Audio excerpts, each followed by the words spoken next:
Bonsoir et bienvenue sur You Say It, c'est vous qui le dites. Ce soir, nous accueillons Chanelia Richardson, Miss Carnaval 2019. Bonjour Chanelia. Bonjour Lorena. Comment vas-tu? Je me permets de te tutoyer. Pas de souci, je vais bien. Et toi? Moi, je vais très bien, merci. On va rentrer dans le vif du sujet. Donc, qui est Chanelia Richardson? Alors, je m'appelle Chanelia Richardson, j'ai 23 ans et je suis Miss Carnaval 2019. Très bien. Alors, comment en es-tu à te présenter à Miss Carnaval l'année dernière? Donc, c'est une histoire très longue, mais je vais la faire courte. J'ai été élue en 2001, Miss Pichounette. Et donc, je me suis dit à l'âge de 9 ans, 10 ans que j'aurais aimé remonter quand je serais plus grande. Et à cette époque, il y avait Miss Somo, je ne sais pas si tu te rappelles. Oui. Et donc, du coup, je me suis dit, quand je serai grande, je vais me présenter.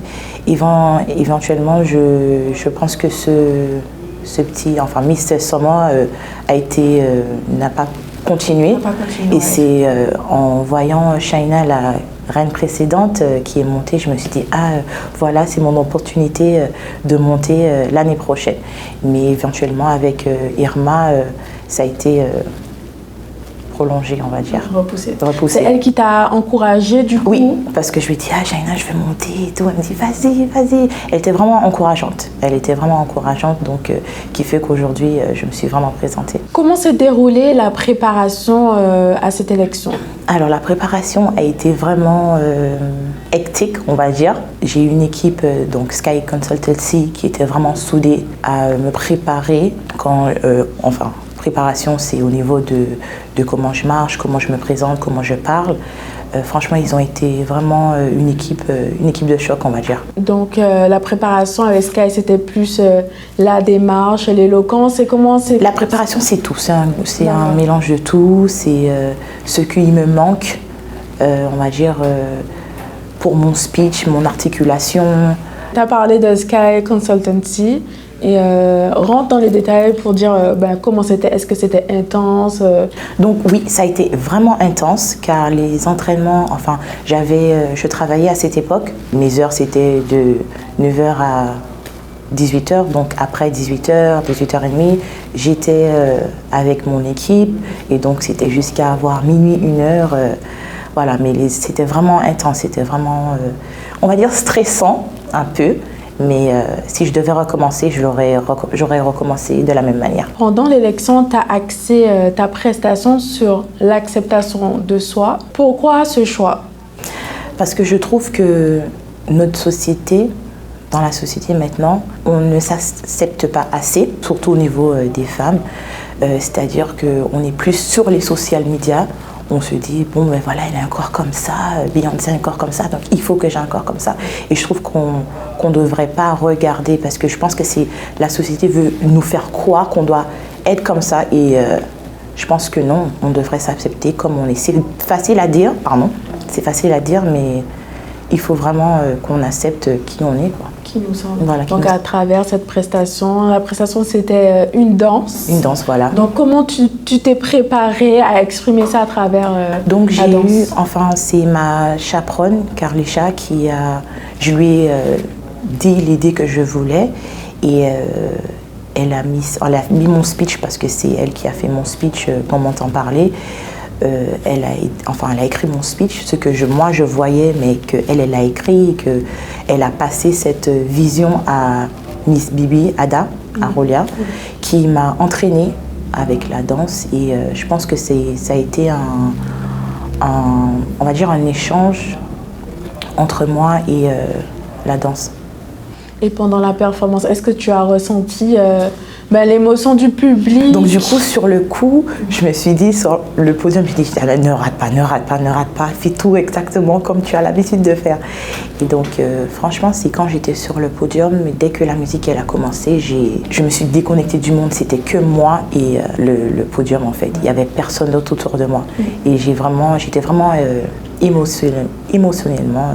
Moi, ça me donne quand même quelques frissons. Ah oui, donc c'est vrai, parce qu'il y a des personnes d'ailleurs, c'est-à-dire de la Guyane, des petites îles, qui m'ont dit, tu ne me connais pas, mais j'ai vraiment aimé ta performance, elle était vraiment touchante et tout. Et ça m'a fait plaisir de voir que je ne suis pas la seule, on va dire, qui endurait, parce que maintenant je ne l'endure plus, même si que on va l'endurer tout au long de notre vie, mais moi, ça m'a fait plaisir de transmettre. Voilà, de transmettre mon message. Tu as gagné l'année dernière. Qu'est-ce qui s'est passé dans ta tête lorsque tu as gagné, lorsqu'on a dit ton prénom? Sur le coup, j'étais excitée. Je me suis dit, waouh, j'ai vraiment gagné. J'arrivais pas à croire jusqu'au moment où je suis arrivée chez moi. J'avais toujours la couronne, la robe, parce qu'on devait sortir et tout. Et arrivée devant le miroir, je me suis dit, je suis fière de toi, en parlant à moi-même. Donc franchement, ça a été un dream came true en fait. Alors, quelles sont les actions que tu as menées suite à ce couronnement? Suite à ce couronnement, j'ai été sélectionnée pour participer à Miss Culture qui se passait à Nivis. J'ai eu la chance, l'opportunité de présenter Saint-Martin. J'ai aussi assisté avec Dicheney. On a récolté des fonds, c'est-à-dire de l'eau, des vêtements. Dicheney qui est Miss... Qui est Miss Carnaval à la partie hollandaise. Voilà. On a récolté des fonds, c'est-à-dire de l'eau, des vêtements, des jouets pour les habitants aux Bahamas suite à l'ouragan. J'ai aussi donné des roses pour la fête des mères, à l'hôpital, aux nouvelles mères, et j'ai fait de quartier en quartier. Voilà, j'ai aussi fait un calendrier pour certaines personnes qui ne le savent pas. Un calendrier 2020 qui est accessible sur Internet, enfin sur les réseaux. Quelle est la leçon que tu as apprise en tant que Miss Carnaval 2019? Quelle est la leçon la plus importante? La leçon la plus importante étant Miss Carnaval ou... Étant Miss Carnaval. Pendant la période. Étant Miss Carnaval, mais aussi pour toi en tant que personne. En tant que personne, j'ai appris qu'il faut rester humble, avoir beaucoup de patience. J'ai appris des capacités que je ne savais pas que j'avais. J'ai appris aussi à être plus à l'écoute, même si que c'est dur des fois, mais être plus à l'écoute à autrui en fait. Est-ce que tu as un message pour toutes celles qui voudraient être à ta place aujourd'hui? Oui, j'ai un message d'avoir confiance en soi. C'est la clé en fait. Même si que moi au début j'avais pas confiance du tout, mais je suis montée, je me suis dit dès qu'on veut quelque chose, on peut. Donc moi quand je suis montée, je me suis dit j'avais peur parce qu'au niveau du speech, c'était vraiment quelque chose un peu compliqué parce que comme tu le sais, je parle plus français que anglais, je suis plus à l'aise à parler français. Donc pour moi, ça a été vraiment un challenge. Voilà, une des capacités que moi, me dire dans moins de 10 ans, tu m'aurais dit, ouais Chana, tu vas monter sur le podium, tu vas dire un speech en anglais. Je t'aurais dit, mais jamais. Jamais. Donc voilà, franchement, ça a été un des challenges que je me suis dit, je suis capable de tout en fait. C'est très touchant. Voilà. Ta passion, c'est aussi la danse. Comment la danse t'a aidé dans ton parcours en tant que Miss, dans ta préparation? Est-ce que tu as réussi un peu à balancer les deux? Donc à cette époque-là, je travaillais, comme je l'ai dit, et comme tu le sais, je danse aux côtés de Kenyo Bali.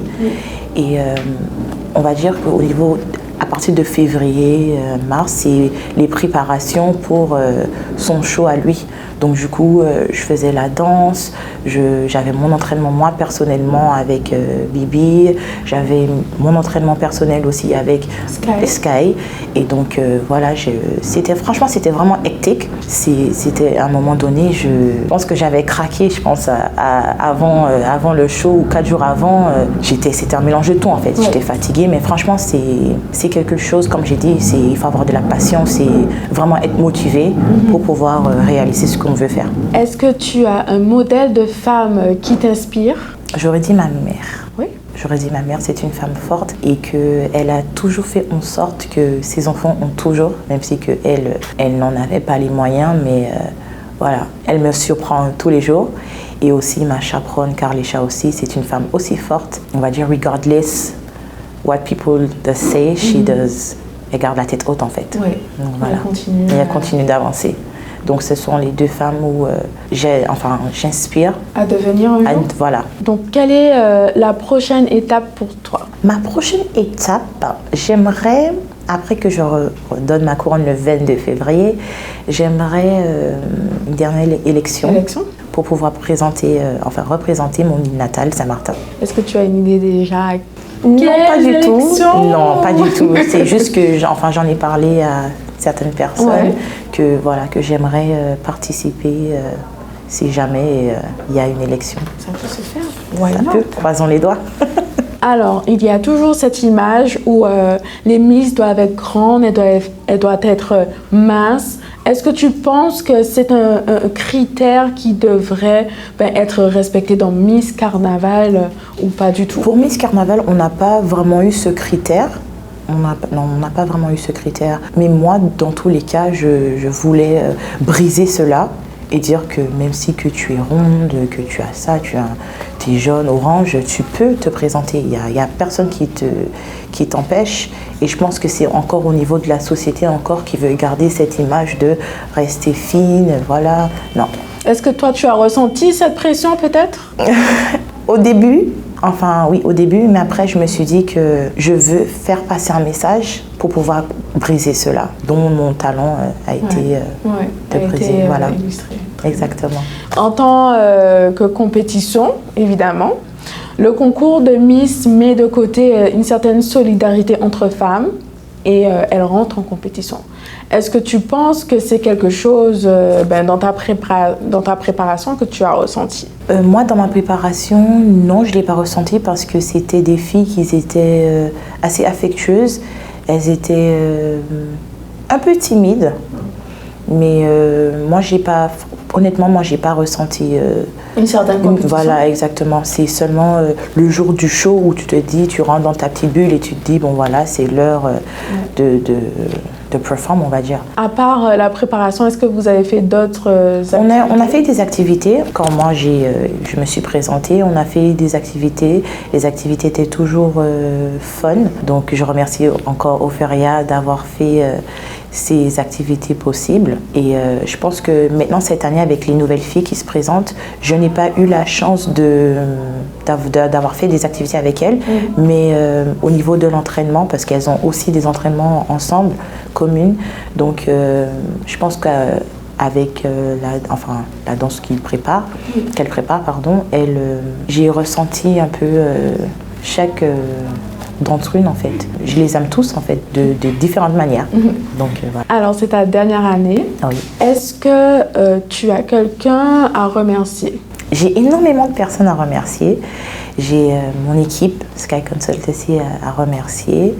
J'ai le Carnaval Comité aussi, Ophéria, mes sponsors, ma mère et tous mes supporters. Alors, on est dans You Say It, c'est vous qui le dites. Est-ce que tu as quelque chose à rajouter, un message à transmettre? Oui, alors mon message, c'est pour tous les habitants de Saint-Martin. Venez le 22 février soutenir les Miss qui se présentent et aussi pour les filles qui se présentent. Enfin, elles sont plusieurs, elles sont 4 à parler, elles sont 2 à parler français et la plupart d'entre elles parlent anglais. Donc mon message pour eux is to be consistent and the most important to have fun on stage. Très bien, merci voilà. Chanélia. Et nous nous retrouvons bientôt dans un nouvel épisode de You Say It, c'est vous qui le dites sur IOTV.